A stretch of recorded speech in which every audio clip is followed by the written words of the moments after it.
algo más. De tal manera que este niño de los azotes se convertía en el único amigo del príncipe en turno. El vínculo resultante hacía que el príncipe se sintiera horriblemente cuando el niño azotado recibía el castigo que estaba destinado a él. De acuerdo con los relatos entre los monarcas que tuvieron uno más niños de los azotes, figura uno llamado Conrado, rey de Jerusalén, quien hizo que sus autores golpearan a 12 compañeros en su lugar. Este tenía 12 niños de los azotes. ¿Cómo era su conducta? Y guarda esto en mente porque al final voy a retomar esta introducción para orar un poco acerca de esto. Yo reprendo y castigo a todos los que amo, el versículo que nos ocupa el día de hoy, cuyo destinatario era la iglesia de la Odisea. Y a lo mejor usted de primera instancia no identifica los rasgos o la conducta de esta iglesia que se menciona en Apocalipsis, y era una de las iglesias que estaba el Señor exhortando y reprendiendo. Y sé que al mencionar las siguientes palabras usted rápidamente ubicará de qué iglesia estamos hablando y cuál era su conducta. Era conocida por su fe tibia, ni fría ni caliente. ¿Ya le vino de qué iglesia estamos hablando? Los creyentes ahí eran espiritualmente complacientes y autosuficientes, como dice Apocalipsis 3:15 al 16. Jesús les dijo: yo conozco tus obras, que ni eres frío ni caliente. Ojalá fueses frío o caliente, pero por cuanto eres tibio y no frío ni caliente, te vomitaré de mi boca. Esta severa advertencia prepara el escenario para el tono amoroso, pero correctivo para los cristianos de la iglesia de la Odisea. No le estaba hablando a gente del mundo, por así decirlo, estaba hablando a la iglesia, que necesitaban esta corrección porque su tibieza espiritual los estaba alejando de una relación genuina con Dios. Al reprenderlos y disciplinarlos, el Señor Jesucristo les estaba ofreciendo una oportunidad en ese amor, ¿verdad? En esa misericordia que es nueva cada mañana para arrepentirse y renovar su fe.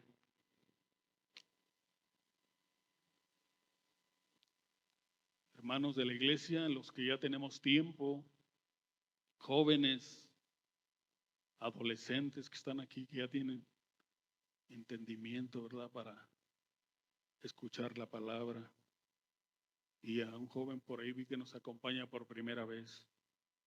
¿En qué consistía la reprensión y corrección de Dios? La disciplina de Dios consiste en lo siguiente: es una expresión de su amor. La palabra reprender significa corregir o regañar. La palabra castigo significa disciplina, corrección. Ambas palabras implican que Dios está dispuesto a intervenir en nuestras vidas. ¿Será esto así, hermanos? Tiene el derecho, la prerrogativa, no solo por ser el creador de toda la humanidad, pero más aún con nosotros, su iglesia, aquellos que decimos ser llamados sus hijos, aquellos que fuimos adoptados como hijos suyos. Y quiero hacer énfasis en esta última frase: a todos los que amo.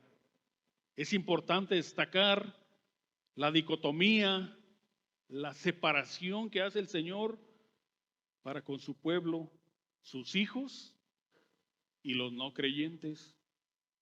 Respecto a la disciplina, la corrección o el castigo, para el impío es aquel que es no creyente, aquel pecador que no se arrepiente. Mire lo que dice el Salmo 7, el versículo 11. Dios es justo y Dios está airado contra el impío todos los días. Y si no se arrepiente, hasta ahí se termina esta cita bíblica, y si no se arrepiente y pone su fe únicamente en Jesucristo para salvación, esa ira de Dios será eterna. Pero ¿qué para con nosotros, los que hemos sido adoptados, los que nos decimos hijos de Dios, los que somos llamados hijos de Dios, comprados a precio de sangre? Mira lo que dice el Proverbio 3:11 al 12. Hijo mío, no desprecies la disciplina del Señor, ni te ofendas por sus reprensiones, porque el Señor disciplina a los que ama, como un padre al hijo en quien se deleita. Aquí el castigo o corrección nunca será para condenación eterna, ni se perderá la salvación. Y no debemos de pasar por alto la palabra todos, que como sabemos, ninguna palabra en la Escritura está escrita de más, mis hermanos. Todo tiene un sentido, como si el Espíritu Santo la haya colocado aquí, ¿verdad? El Dios justo y santo no dejará a nadie sin un justo juicio. Todo significa todos. Cuando Dios reprende y castiga a un hijo, no lo hace de manera frívola o caprichosa, ni mucho menos es un Dios de carácter fluctuante y que amaneció de malas como a veces algunos de nosotros, ¿verdad? En cambio, lo hace porque sabe que Rogelio, que Jaciel, que Ramón necesitamos esa disciplina, ese castigo para que nos ayudarán para cambiar nuestro comportamiento o para superar un desafío. La finalidad de la disciplina en el sentido bíblico no es infringir o tener tiene como objetivo un castigo, sino que está destinada a corregir y guiar a los creyentes de vuelta al camino correcto.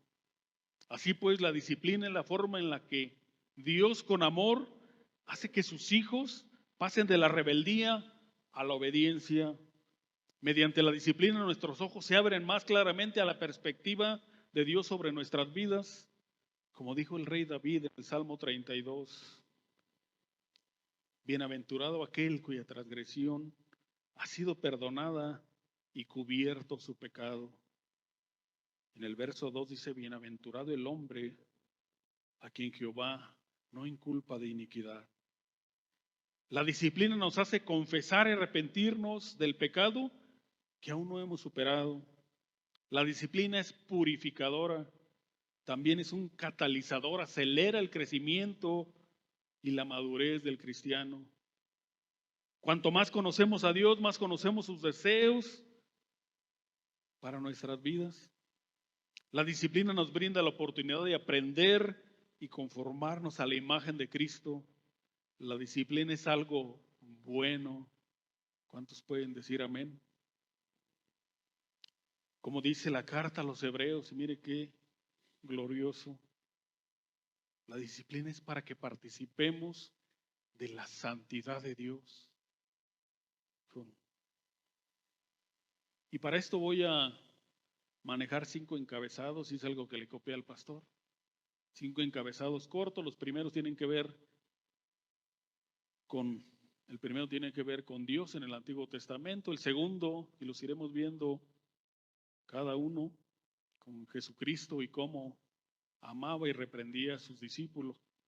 El tercero, cómo Pablo y los apóstoles amaban y reprendían a sus consiervos.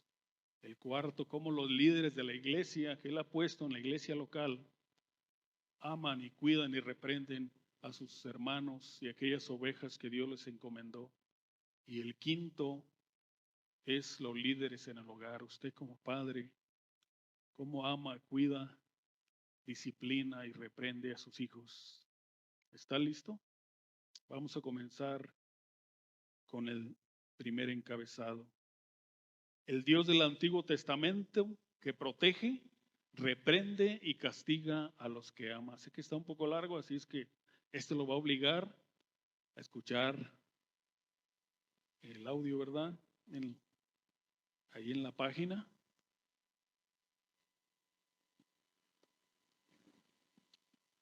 Nos tocó visitar hace años y en una ocasión fue el pastor a acompañarnos allá en Salamanca, una familia que hace 20 y tantos años le compartimos el evangelio. Ellos se abrazaron, la fe y abrieron una iglesia ahí en su terreno, ahí en un rancho de Salamanca. Ya después nos los encontramos hace aproximadamente un año, 2 años, y resulta que habían abrazado doctrinas totalmente heréticas. De ahí la importancia como líderes de cuidar la iglesia, la doctrina. Ellos adoptaron estas creencias como el marcionismo y después las busca usted por ahí el significado y el gnosticismo. Yo rápidamente le digo que entre otras falsas enseñanzas, estas filosofías o doctrinas dicen que el Dios del Antiguo Testamento es un Dios malvado y cruel, muy distinto al Dios del Nuevo Testamento. Ellos llegaron a abrazar esto y cuando fui me dijeron, no, es que el Dios del Antiguo Testamento era cruel porque mataba e invadía los pueblos y les ordenaba que mataran a todos. Y es muy distinto al Dios del Nuevo Testamento, hablando de Jesucristo, que es puro amor y gracia y nada de disciplina, ni castigo, ni corrección. ¿Ustedes creen esto? No sabemos hasta ahora, nunca supe qué Biblia estaban leyendo, cómo abrazaron estas situaciones. Lo cierto es que desde Génesis hasta Apocalipsis, los conceptos de cuidado, corrección, disciplina y amonestación están presentes desde el Antiguo Testamento, se reiteran en el Nuevo Testamento y prevalecerán hasta el final de los tiempos para los hijos de Dios y no se diga para los impíos. De hecho, la disciplina, la corrección y todo esto que mencioné son una extensión del amor de Dios. Y en el Antiguo Testamento, desde el Génesis, vemos que Adán y Eva pecaron en el jardín del Edén. La pareja conoció las consecuencias de su desobediencia a Dios y el pecado traería finalmente la muerte de la humanidad, junto con la pérdida de la inocencia y un sentimiento de culpa. Al darse cuenta de que estaban en condición caída, ahora desnudos y avergonzados, Adán no cayó fulminado, ¿verdad?, en ese momento, pero finalmente murió físicamente 930 años después, como nos narra Génesis 5:5. Pero sí murió espiritualmente en ese momento, en ese instante, ocurrió una separación espiritual inmediata para con Dios. Génesis 3:22 y 24. Antes de la caída, Adán y Eva caminaban y hablaban con Dios en el paraíso, en perfecta comunión, pero estaban desterrados de su presencia. Dios no pudo haber terminado en ese momento. Dios pudo haber terminado, como ustedes saben, en ese momento con la historia de la humanidad y no estaríamos aquí. Y Él seguiría siendo ese Dios glorioso, el Dios trino, Dios Padre, Dios Hijo, Dios Espíritu Santo, en perfecto amor, completos y perfectos, y no necesitarían de ti ni de mí. Aunque Dios sí castigó su pecado y castigaría su pecado, como lo vemos hasta ahora, trajo también la promesa del nacimiento del Dios hombre y que después iría a la cruz y con su resurrección salvaría a su pueblo de toda raza, tribu, lengua y nación. El amor de Dios, la disciplina de Dios, que no pueden ir por separado, su cuidado. Encontramos muchos ejemplos de personas que fueron reprendidas o castigadas por Dios. Y usted ha leído en el Antiguo Testamento, por ejemplo, los israelitas, Deuteronomio 8:3.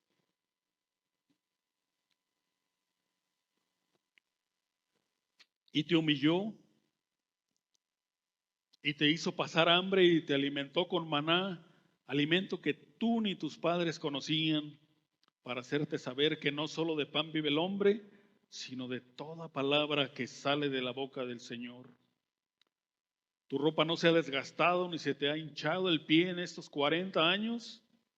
Considera también en tu corazón que como un hombre castiga a su hijo, así el Señor tu Dios te castiga a ti.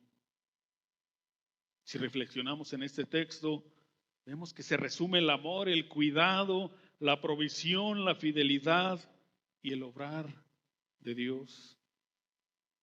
Fueron castigados en varias ocasiones cuando desobedecieron, tentaron al Dios Santo y adoraron a otros ídolos. No entraron a la tierra prometida. Toda esa generación que salió de Egipto, a excepción de Josué y Caleb, y toda la generación que nació en el desierto, Dios castigó severamente a su pueblo.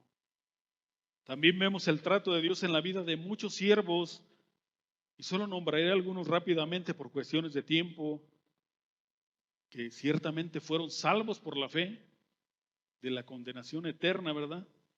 Pero recibieron castigo o reprensión de Dios en su tiempo. Por ejemplo, Moisés, el hombre más manso sobre la tierra, fue reprendido y no entró a la tierra prometida. Solo el Señor le llevó, el Dios le llevó ahí al monte Pisga y desde ahí le dijo: observa, no vas a entrar, Moisés. ¿Y qué decir de Jonás? La historia que todos conocemos. Y los reyes que desobedecieron a Dios, y lo podemos leer en todo el libro de los reyes, primero y segundo libro de Reyes. Y todos conocemos la historia de David. ¿Quién no la conoce? Que por su pecado de adulterio con Betsabé y el asesinato de Urías, el castigo fue severo. Como dice la escritura, ahí nos narra que la espada nunca se apartaría de su casa. Fue reprendido él, ¿verdad?, por un profeta.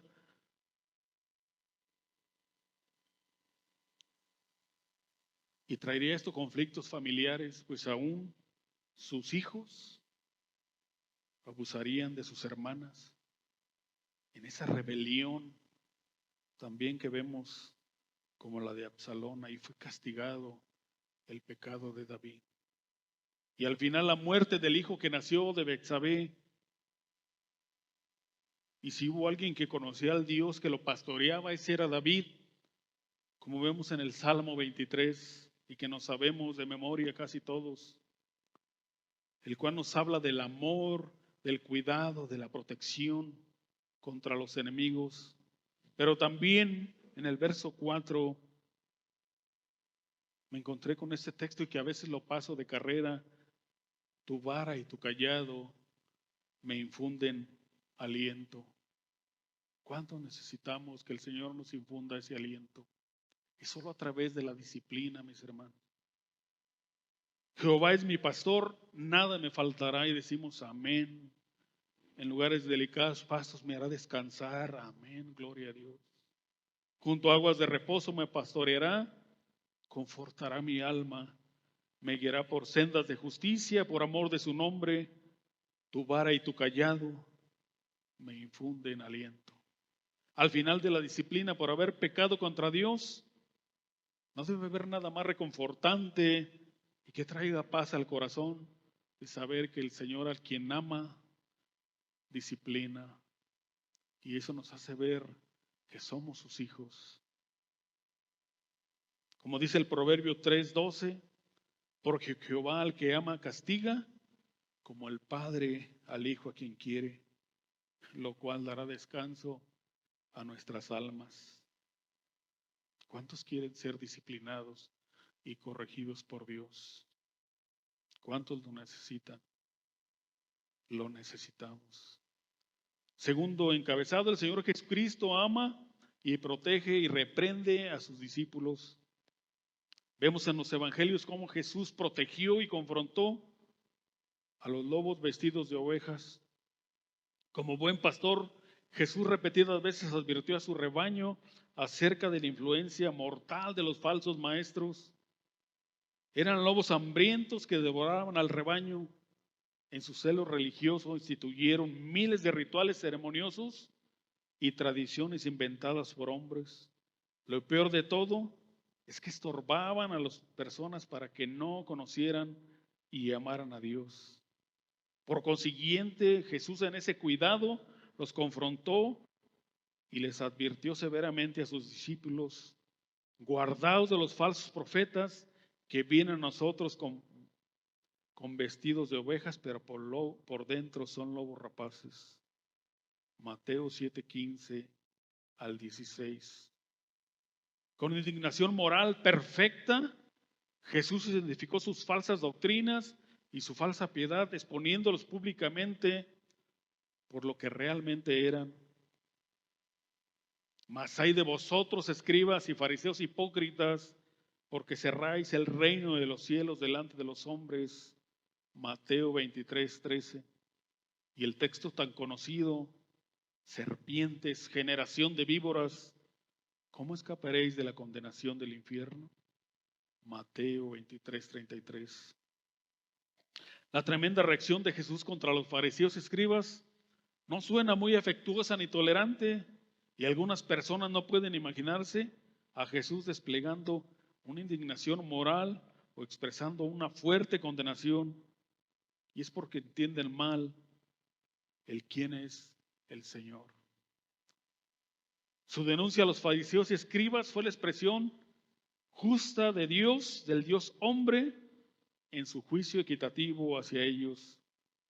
Jesús no era un descuidado y malhumorado. Él lloró cuando Jerusalén rechazó su tierna invitación a acudir a él para salvación, como nos narra Mateo 23:37.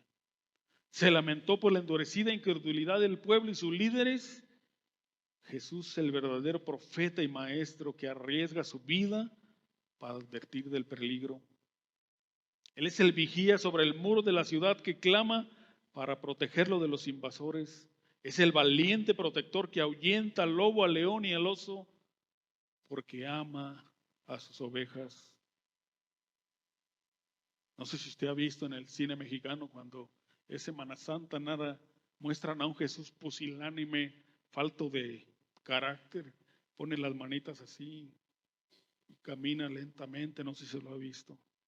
Ese no es el Jesús que ama, cuida y protege a sus discípulos. Jesús declara en Juan 10:11, yo soy el buen pastor su vida da por las ovejas. Pero también Jesús reprendió a sus discípulos. A veces era necesario que Jesús reprendiera a sus discípulos por su incredulidad y falta de entendimiento. Pero Jesús no era un tirano frío y abusivo. Él era un maestro cariñoso, lleno de gracia y de verdad, como nos narra Juan 1:14. Jesús nunca denunció a sus verdaderos discípulos como lo hizo con los falsos maestros de Israel. En realidad Jesús era extraordinariamente paciente y amable con sus discípulos, que eran tardos para aprender. Les lavó los pies, les sirvió y les enseñó, cuidó de ellos y los amó, aun cuando ellos lo abandonaron durante su hora de crisis. Y como el Evangelio de Juan 13:1 declara, como había amado a los suyos que estaban en el mundo, los amó hasta el fin. Y al final murió por ellos. No habrá una demostración más grande que esta del amor de Dios.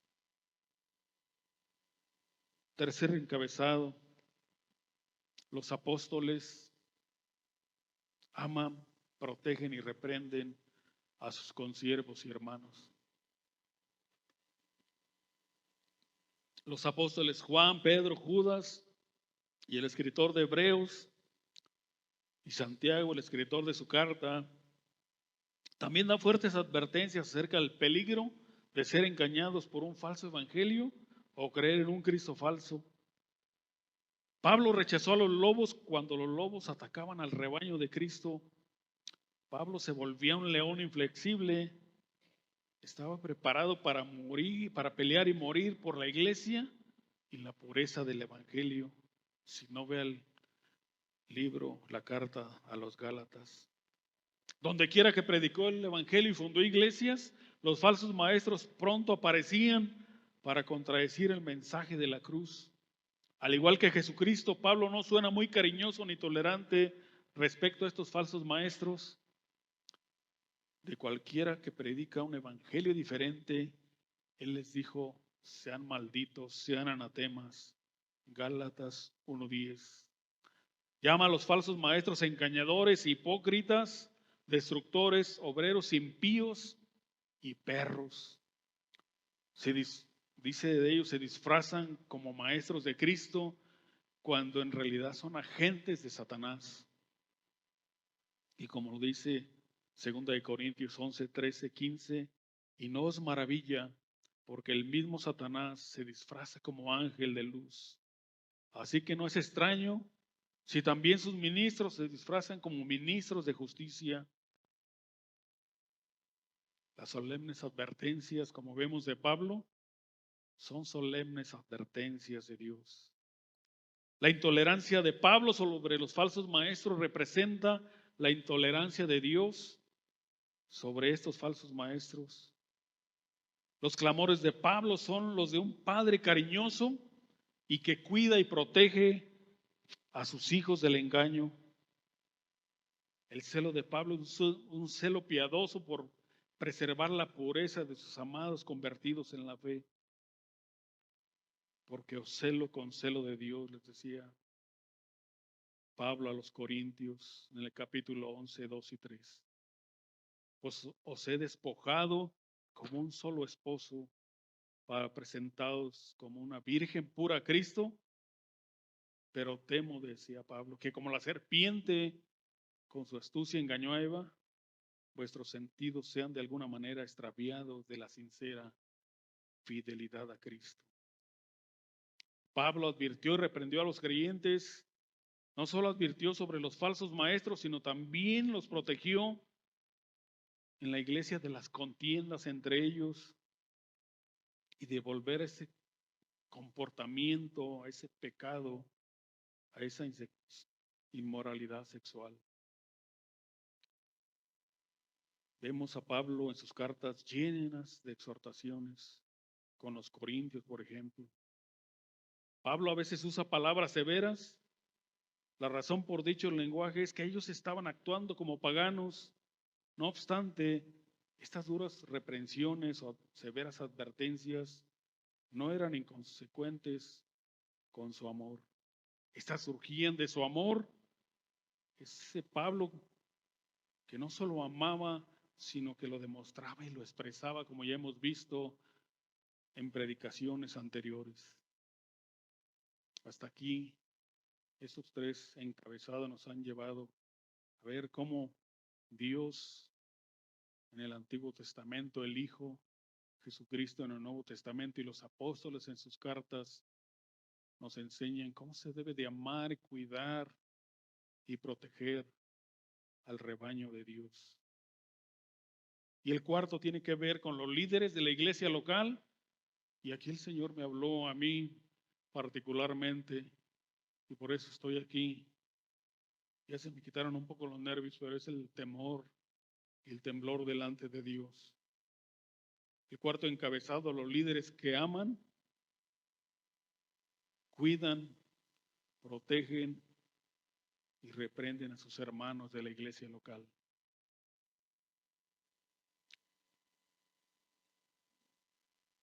¿Qué tan importante es esto, mis hermanos? En estos días circula un video ahí en YouTube de un evangelista muy conocido, Ray Comfort, ¿verdad?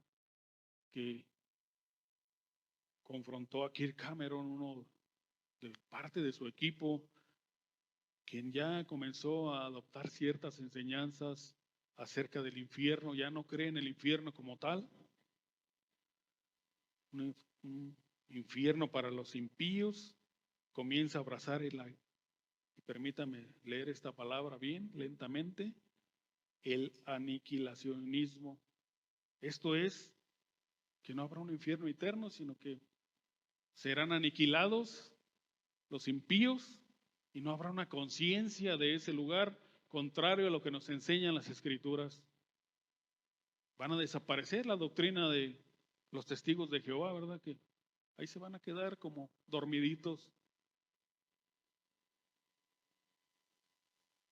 La importancia, mis hermanos, de cuidar la doctrina con celo de Dios.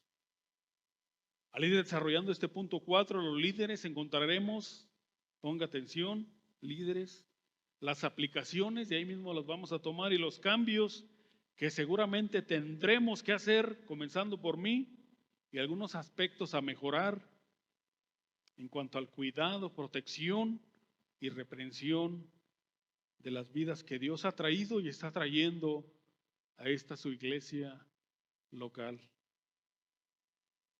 Y los demás que no son líderes estarán pensando, pues qué bueno que no soy líder en la iglesia, pero déjeme decirle que al terminar el punto 4, pues sigue el punto 5, ¿verdad? Veremos el encabezado y el cual serán los líderes, padres que aman y cuidan a sus hijos en el hogar. Y aquí, para que lo vaya teniendo en cuenta, todos tendremos que tomar las aplicaciones, cambios y mejoras.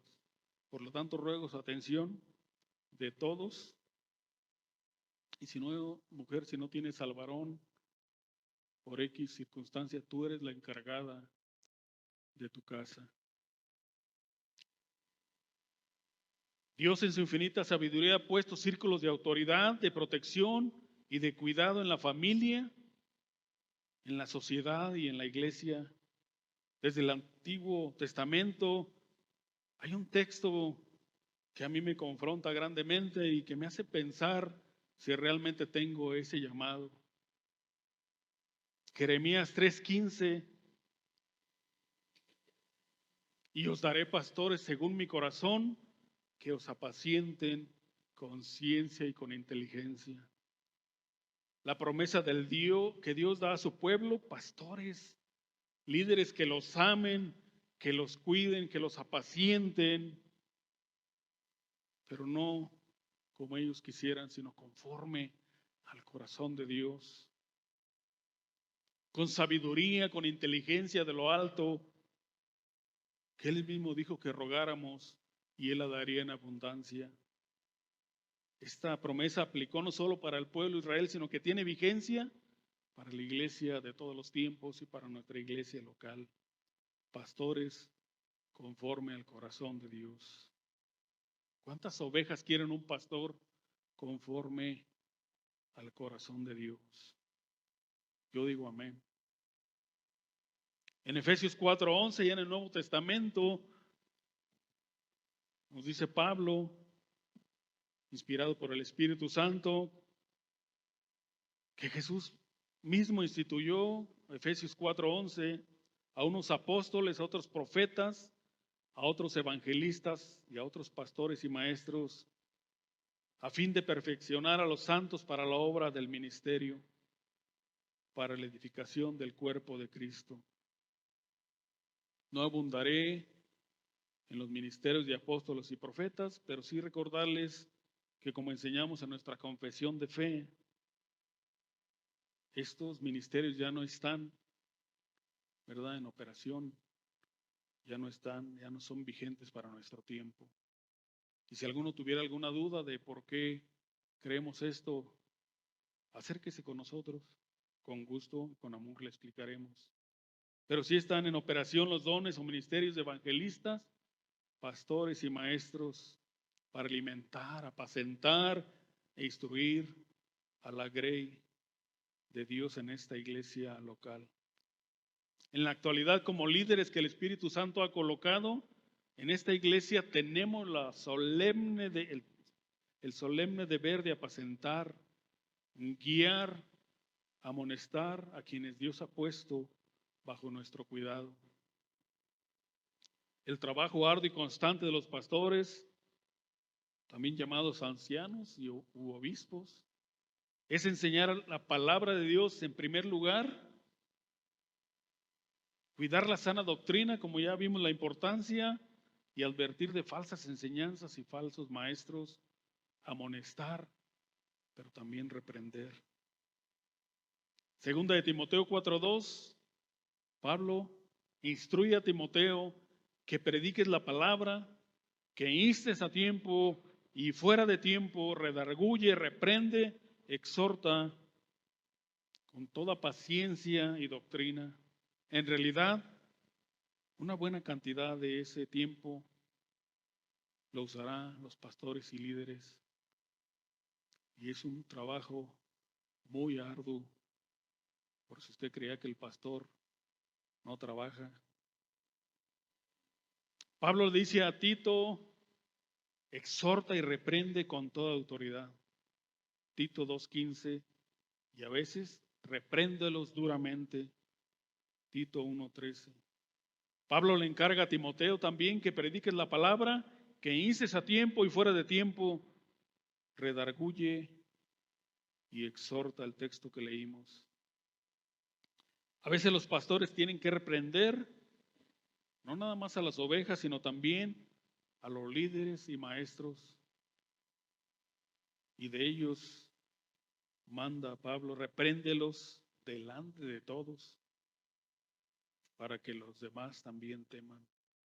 Primera de Timoteo 5:20. Y vemos el caso muy conocido, ¿verdad? Ahí en la iglesia de los Gálatas 2:11 al 14. En esa ocasión en la que la iglesia de Antioquía, a la iglesia de Antioquía, Pablo reprendió severamente a Pedro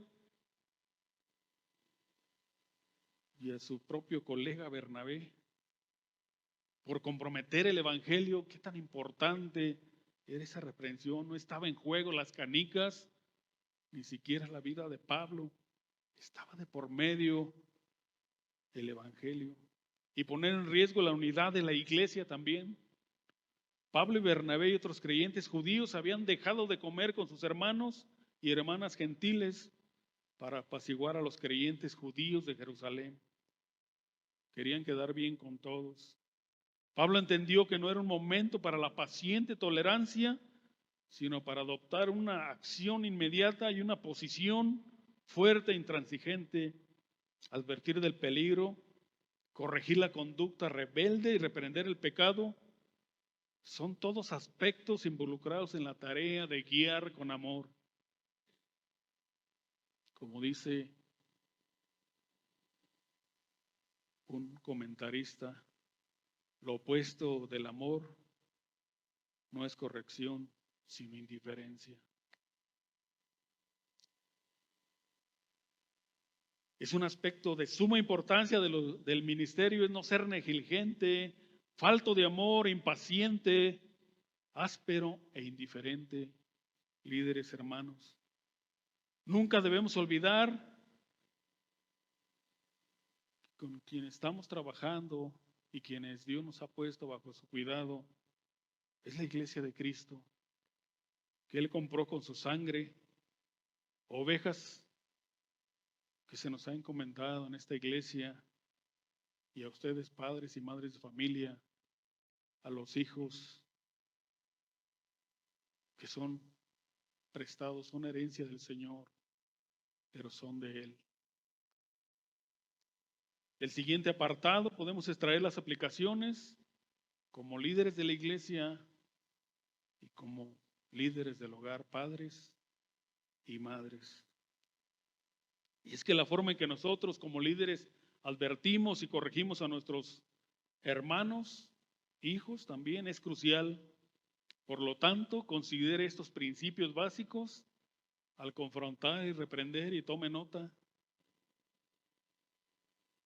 No sé en cuántos estoy fallando yo o he fallado y tengo que mejorar y tengo que cambiar, tanto como líder, así como padre. Debe hacerse con amor y sabiduría en el poder del Espíritu Santo. La Escritura nos dice que Pablo, aunque estaba preparado para usar la vara de la disciplina, prefería tratar a sus convertidos con amor y espíritu de mansedumbre. Primera de Corintios 4:21.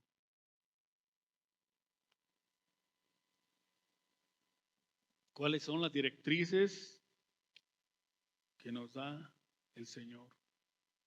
¿Cuáles son esas aplicaciones? Primero, trate a las personas con gentileza. Tratemos a las personas con gentileza. Como líderes, pero también como padres. Trate a sus hijos con gentileza, con humildad, con bondad, con paciencia y amor. Aún Pablo les advierte con lágrimas en Hechos 20:31. Segundo, no se enseñoree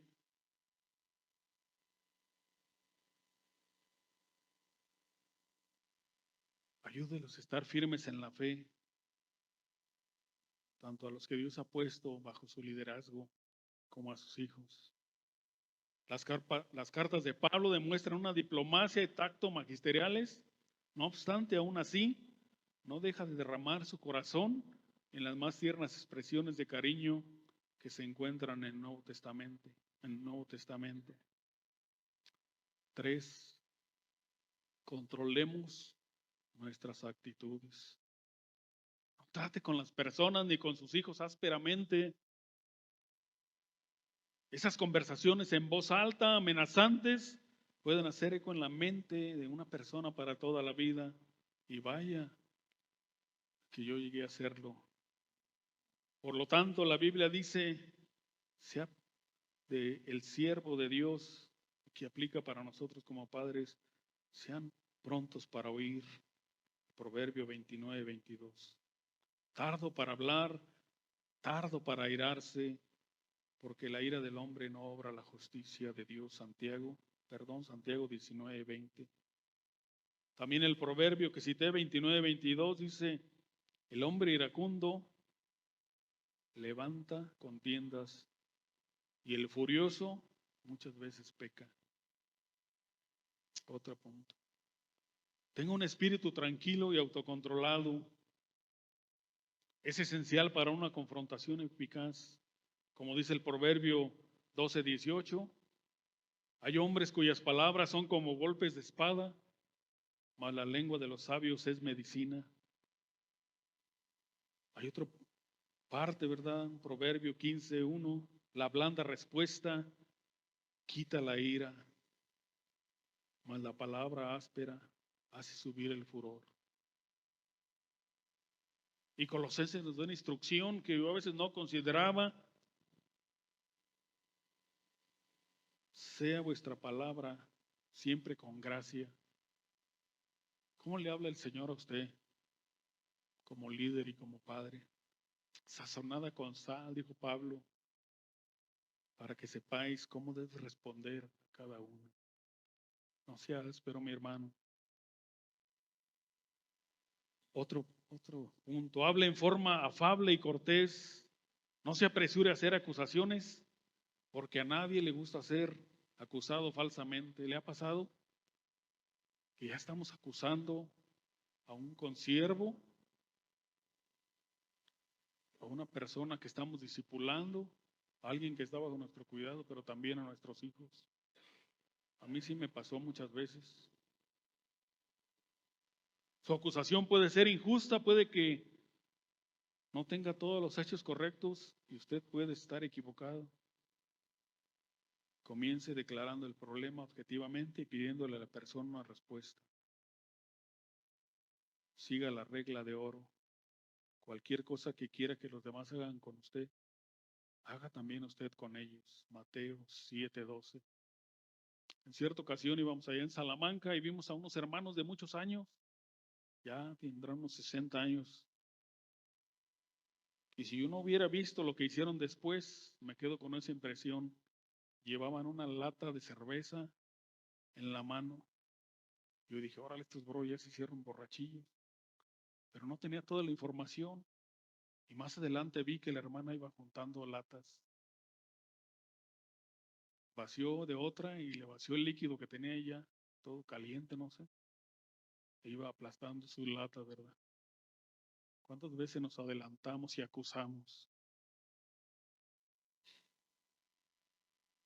Sea un oyente cuidadoso, haga muchas preguntas, sea cortés, no acapare la conversación. Santiago nos dice en el capítulo 1, verso 19, todo hombre sea pronto para oír, tardo para hablar, tardo para airarse. Otro punto, piense antes de actuar. Y nosotros primero, o al menos yo disciplino o disciplinaba, gritaba, pero ¿cuál dominio propio, cuál amor? Piensa en las palabras que va a usar antes de reprobar a alguien. Las palabras con gracia imparten bendición, pero las palabras ásperas hacen daño. La Biblia dice que las palabras correctas sanan y las palabras equivocadas cortan como un cuchillo. Escoja sabiamente el lugar y el tiempo adecuados para hablar de modo que cada persona no la avergüence en frente de nadie, mi hermano. Si le puede invitar a tomar un café o ahí en un lugar apartado. Cuando repruebe alguna conducta, no ofenda ni necesariamente o avergüence a la persona, como muchas veces lo hicimos, ¿verdad? Con nuestros hijos, gritándoles delante de todos y golpeándolos, o jalándoles el cabello, o diciéndoles, eres un inútil. Recuerde que el amor es paciente.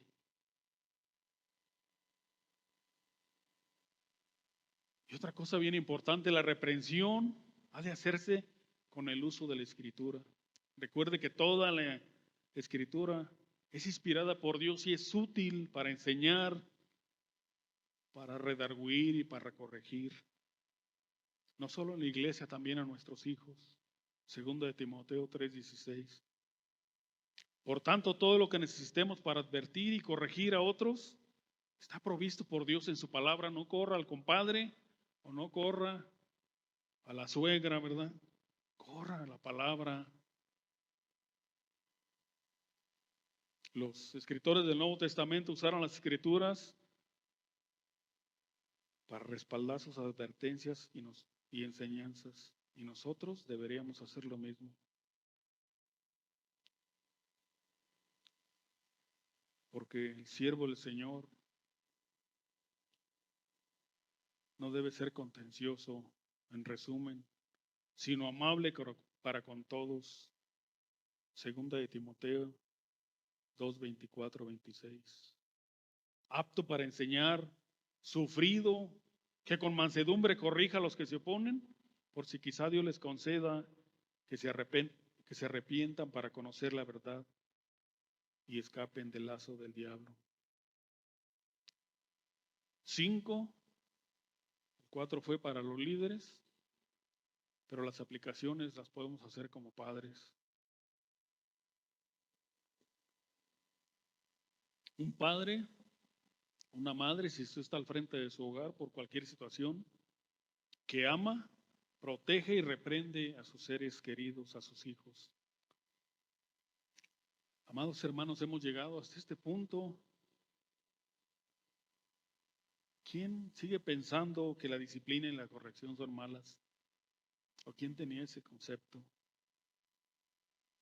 ¿Quiénes necesitamos que el Señor nos infunda aliento con su vara y su callado? A ver, levante la mano. Yo necesito, es más, yo levanto las dos.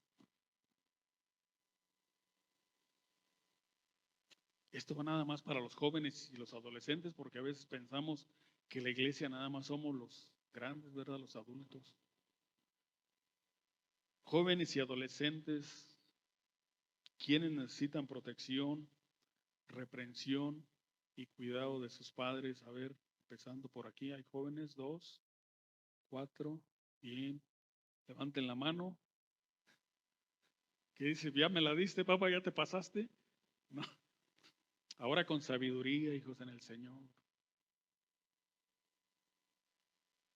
Mire lo que dice el Proverbio 27:5. Es mejor la reprensión franca que el amor disimulado. Son más confiables las heridas del que ama que los falsos besos del que aborrece. Es amor, mis hermanos. Y eso era antes. En la semana le pregunté a mi esposa, hasta se extrañó, ¿verdad? Que el Señor me estaba hablando. Y le dije, ¿cómo está el corazón de Jiré y de Abraham? Primero le pregunté por Jiré. Y como hace un año y algo tuvo por ahí un ataque y pensábamos que era el corazón, pues, de hecho mi esposa, ¿viste que le dolía el corazón o qué? ¿Físico? Le dije, no, su vida espiritual, ¿cómo está? ¿Por qué? Pues es que yo los debo de cuidar y de guardar. Se le hizo extraño, dice, este hombre nunca habla así.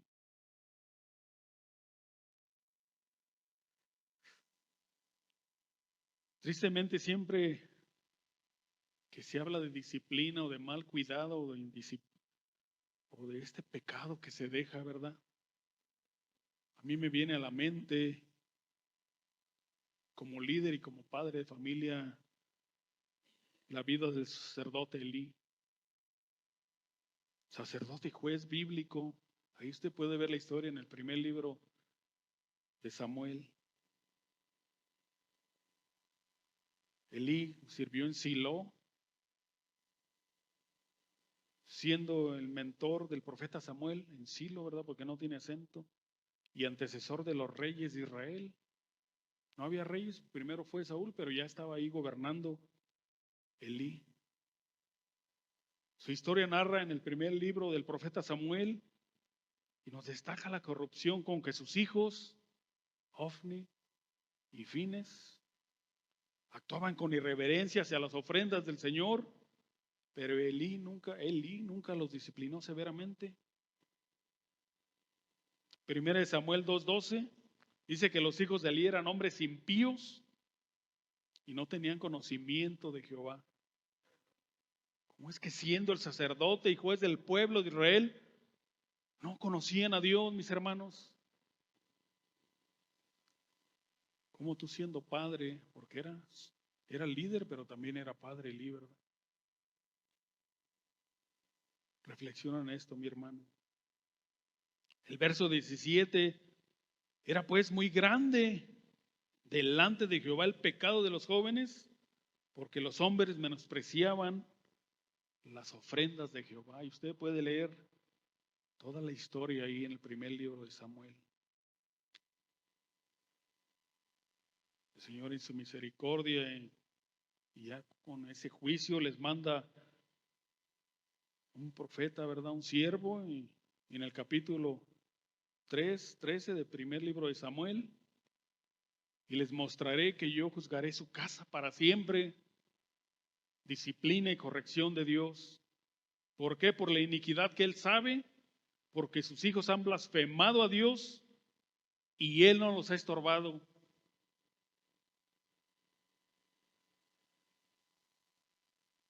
La indulgencia de Elí, le puse yo aquí alcahuete, falta de amor, corrección hacia ellos, provocó un juicio divino que culminó con la pérdida del arca de la alianza, que simbolizaba la presencia de Dios en medio de su pueblo. Los hijos de Elí murieron durante una batalla contra los filisteos el mismo día, cuando el arca de la alianza fue capturada y llevada por los enemigos. Un varón de Dios le anunció a Elí corriendo que sus hijos morirían ese mismo día, y eso sucedió debido a sus grandes pecados, pero también debido a la indulgencia de Elí sobre ellos, y que su linaje sacerdotal sería cortado y eliminado del pueblo de Israel. Al enterarse de la captura del arca y la muerte de sus hijos, Elí cayó, como era gordo, y se desnucó de espaldas, se rompió el cuello y murió. Pero en ese mismo momento la nuera, la esposa de Fines, al escuchar las noticias, no sé si le ha pasado a usted de la preocupación hasta el dolor de la panza. Imagínense haberle fallado a Dios. Dio prematuramente a su hijo. Abortó en ese momento, se le adelantó no sé cuántos meses o semanas. Y en ese mismo momento, esa mujer le llamó a su hijo Icabod. La gloria del Señor se ha ido. No hay nada más importante que la gloria del Señor en esta iglesia y en tu casa.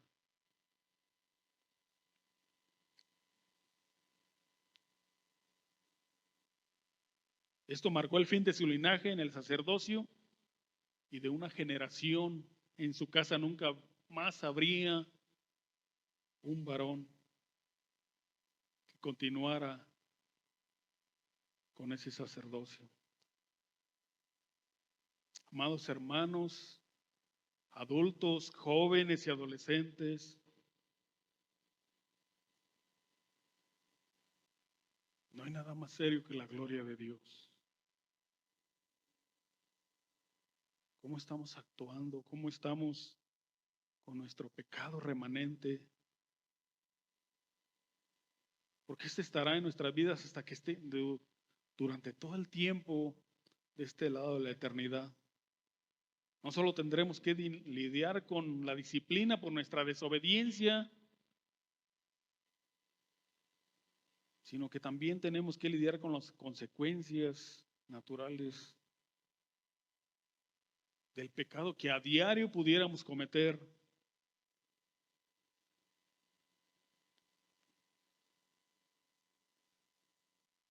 Jóvenes y adolescentes, el pecado es en primer lugar una transgresión contra un Dios santo, santo, santo, el cual todo lo escudriña aún lo profundo del corazón y de los pensamientos. Pero al pecar también estamos faltando al cuarto mandamiento: honra a tu padre y a tu madre. Escucha lo que dice el Proverbio 29:15: la vara y la reprensión dan sabiduría. ¿Cuántos quieren ser sabios? Pero el niño consentido avergüenza a su madre. Proverbio 17:25: el hijo necio es pesadumbre de su padre y amargura para la que lo dio a luz.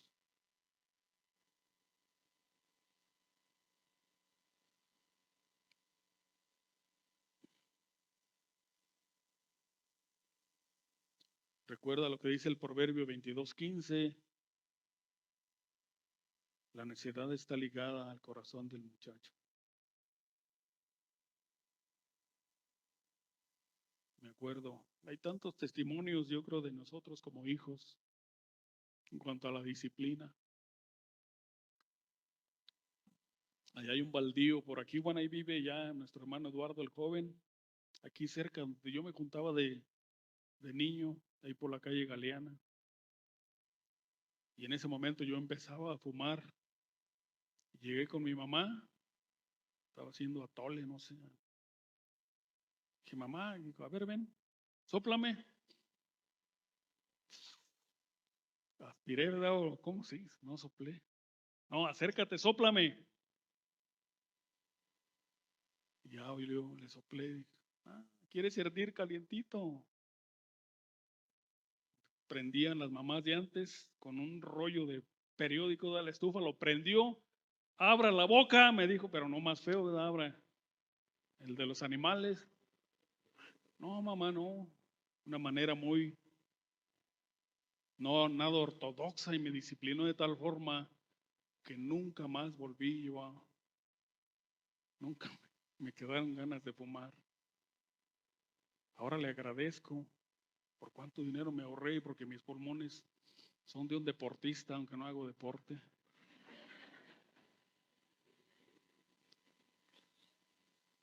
¿Cuántos aceptamos la disciplina, la corrección de Dios, hermanos? De sus padres, de los pastores y líderes que Él ha puesto.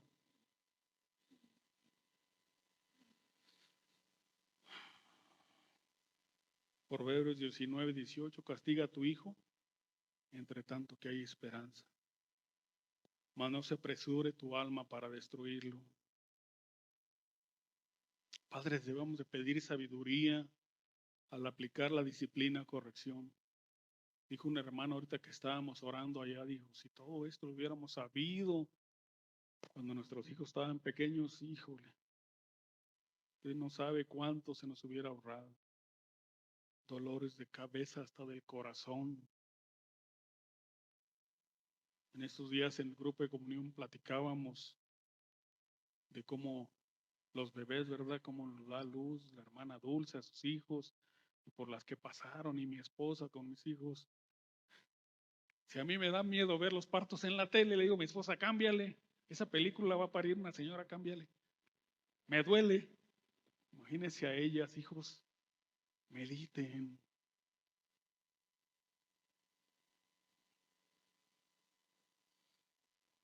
Recuerde que aunque somos cabeza en el hogar, debemos de aplicar la disciplina con amor, con sabiduría. Hermano, Dios no lo desechó a usted nunca, ni a mí. Dios es un Dios de oportunidades.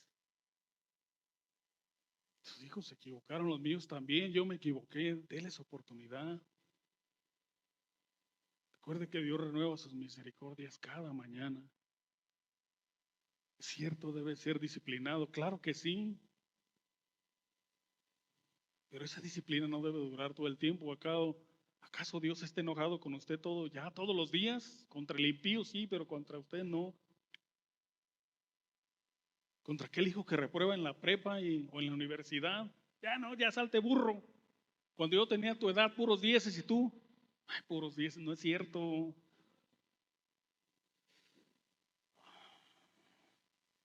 O aquel, ¿verdad? Que también ya no lo hizo como los sobrinos de mi esposa. Nos mandaban con un tío que era albañil y que era bien duro y les cargaban y órale a hacer mezcla. Si ya no quiere la escuela, váyase a trabajar, o sea, de manera muy dura, disciplinas. Y así en todas las áreas. ¿Qué decir del noviazgo de nuestros hijos, de nuestras hijas? Ya te vas a quedar como una persona cercana a la familia. La vio el papá de esos papás de antes, la vio con el novio y la señora está de monja todavía. La metió de monja porque la vio con un muchacho. ¿Qué? Faltos de amor y de... No conocíamos al Señor.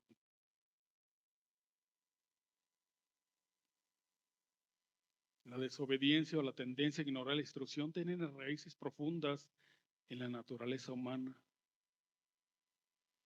pero la disciplina y la guía pueden ayudar a alejar esa necedad o rebeldía. Y algo que hemos aprendido apuntando siempre a abordar el corazón, mis hermanos, no solo el comportamiento. El problema no es la rebeldía, el problema de su mal comportamiento está en el corazón de nuestros hijos. Roguemos a Dios por sabiduría y ocupémonos de pastorear, de apacentar el corazón de nuestros hijos. Seamos pastores y líderes en nuestro hogar. Rumbo a terminar. En Cristo, todos nuestros pecados pasados, presentes y futuros ya han sido juzgados en la cruz. Como hijos de Dios nunca seremos condenados por nuestro pecado. Ahora en Cristo no hay ninguna condenación para los que estamos en Cristo Jesús. Romanos 8:1. Gracias a ese sacrificio perfecto y completo de Cristo. Dios solo ve la justicia de Cristo cuando nos mira.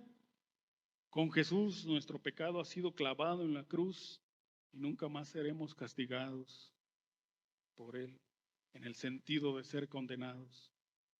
No obstante, Dios disciplina a sus hijos cuando se equivocan, como haría cualquier buen padre, y hágalo, mi hermano. Así que podría decirse que los cristianos son castigados por el pecado, pero solo en el sentido de ser amonestados y disciplinados, pero con amor. Jóvenes, si continuamos, hermanos, actuando de esa manera pecaminosa y no nos arrepentimos y no dejamos ese pecado, Dios traerá su disciplina divina sobre nosotros. Si no lo hiciera, no sería un padre amoroso y cuidadoso. Así como disciplinamos a nuestros hijos y la Biblia nos da la instrucción y el mandamiento, así también nuestro Padre Celestial nos corrige amorosamente para el beneficio de cada uno de nosotros, como dice Hebreos 12:7-11. Si soportáis la disciplina, Dios os trata como hijos, porque ¿qué hijo es aquel a quien el Padre no disciplina? Pero si os deja sin disciplina, de la cual todos han sido participantes, híjole, esto es bien duro. Si usted no ha sido disciplinado por Dios, entonces, dice aquí, sois bastardos, no tenemos un padre y no hijos. Por otra parte, tuvimos a nuestros padres terrenales que nos disciplinaban y los venerábamos.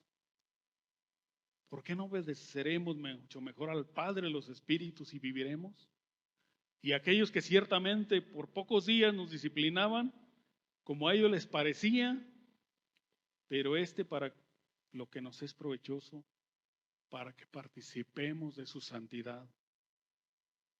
Es verdad que ninguna disciplina al presente parece ser causa de gozo, sino de tristeza, pero después da fruto apacible de justicia a los que en ella han sido ejercitados. Ahora sí, ya voy a terminar.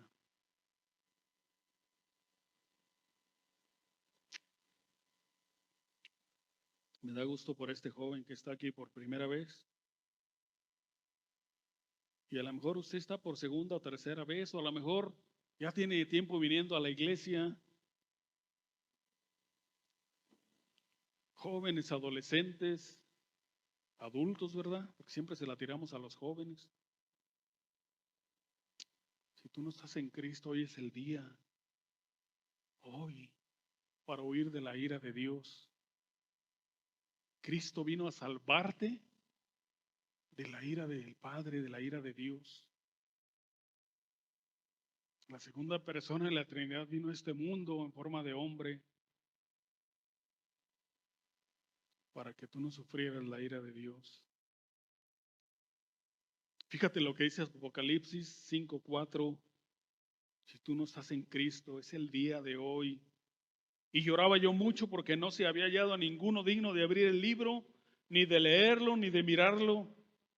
Y uno de los ancianos me dijo, no llores, he aquí el león de la tribu de Judá, la raíz de David ha vencido para abrir el libro y desatar sus 7 sellos. Y miré, dijo Juan, y vi en medio del trono y de los 4 seres vivientes y en medio de los ancianos estaba en pie un cordero como inmolado. Ahí refúgiate. ¿Quieres huir de esa ira eterna? Refúgiate en ese cordero que fue inmolado. Hoy es el día, no esperes para mañana, no puede haber una segunda oportunidad. Hoy es el día.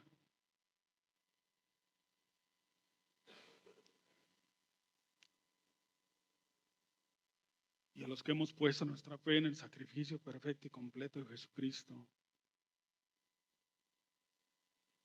Casi siempre que leo este texto me quebranto y le pido al Señor que me deje terminar. Medita en lo que te voy a decir enseguida y que tiene que ver con la introducción que te di del niño de los azotes.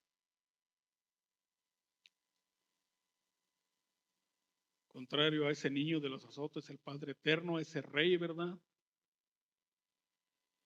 Ese Padre eterno, el Dios que es amor, pero que también es justo, no te escogió a ti y a mí, y además, si nos hubiera escogido a todos para derramar nuestra sangre, no hubiera servido de nada porque estaba contaminada con el pecado.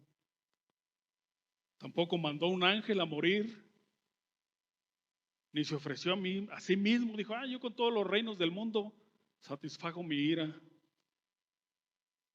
El unigénito del Padre, el más hermoso de los hijos de los hombres, el Rey de reyes y Señor de señores, se ofreció no solo para ser azotado, sino para derramar cada gota de su sangre por ti y por mí.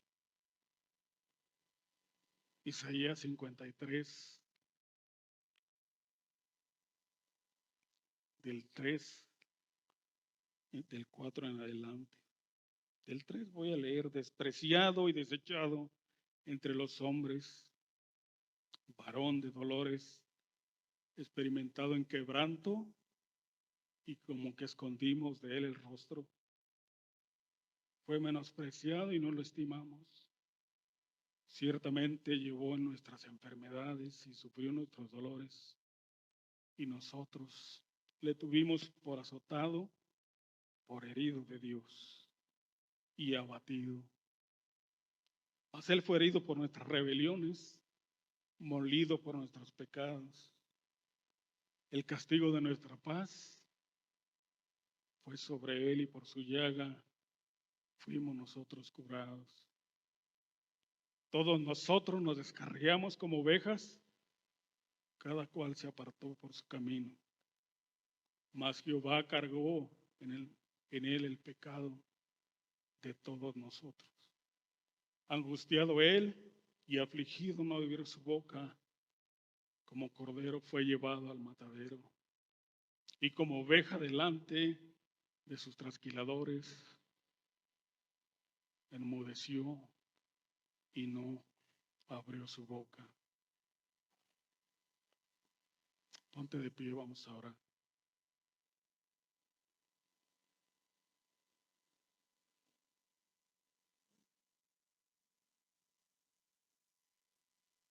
Gracias, Padre.